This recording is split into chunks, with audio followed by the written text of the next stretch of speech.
I'm going to show you how to fix the biggest problem with the Switch's virtual game card feature, as I've seen a ton of complaints about it, specifically how it replaces the previous functionality of letting you play the same game across two different systems at the same time, at least if you knew what you were doing. Because with the virtual game card feature, when you share a game with a friend or another system, it deletes it from your own system, meaning only one platform or one system can have the game data at the same time. But there is a workaround that I'm going to show you right now, because check this out. I'm on my mom's Switch on my account, and if I load up the game here, Puyo Puyo Tetris, which I only own on my main system, which is already open, we're playing it on both. We have the same game open on both platforms, just like how I used to do. How did I do it? Well, there's a couple steps to it, although it's mostly pretty easy, but it's still a little confusing, so here's how it works. First up, just like before, you need to have the same account across both systems, meaning the one that you want to share the games from needs to be logged in on both platforms. So make sure you know and trust the person you're sharing it with, otherwise this could be a security issue. Once you've done that, there's only one setting you have to change on the systems that don't already have the game that you want to download it to. So for that, you're actually going to go to your user profile settings. So choose your icon in the upper left corner, in my case being the ape from Animal Crossing. Then you're going to go down to user settings, then scroll down to the online license settings. This is about halfway through the menu. So go to online license settings and make sure this is turned on. By default, it was turned off. That's how it looked originally. So you're going to turn it on. This is what allows you to open downloaded games even if you don't have a virtual game card loaded onto the system. So this is an essential setting to do, otherwise it won't work at all.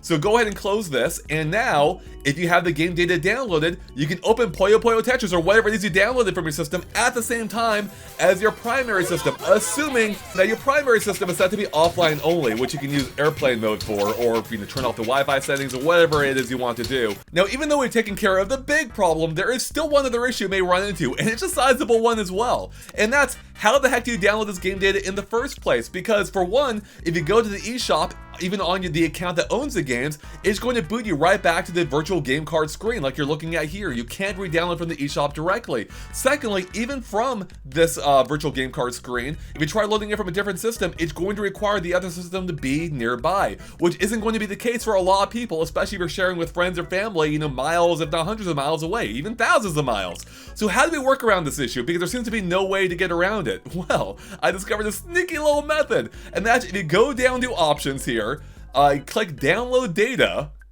and it's going to start the download as long as you're using the account that owns the game, just as we have been already. And there we go, we're downloading Croc. So once Croc is downloaded, just like with Puyo Puyo, we can start the game assuming we have that option in our profile settings set to on, and we can play it just as if we were before the virtual game card feature across both systems if we want. Again, as long as the first system is set to airplane only, or the Wi-Fi is turned off, if it's also playing the same game at the same time.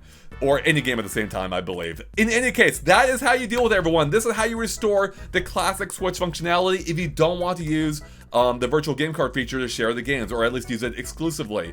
I hope this helped you out, everyone. I know a lot of people had questions about this, and I did too. I found this a little confusing until I figured out the exact method for it. So I'm glad that we hopefully have it addressed now, and I hope it benefits all of you. So with that, everyone, thanks for watching. Click subscribe if this video helped you out. Otherwise, we'll catch you later. Oh, and go watch my Double Dash Cool Bits video if you missed it. I brought the series back. Go watch it. It's a lot of fun, I think, as it kind of relates to Mario Kart World in a fun way. I'll post it on the screen right now, so give that a click. Alright, everyone, thanks for watching. We'll catch you later. Bye.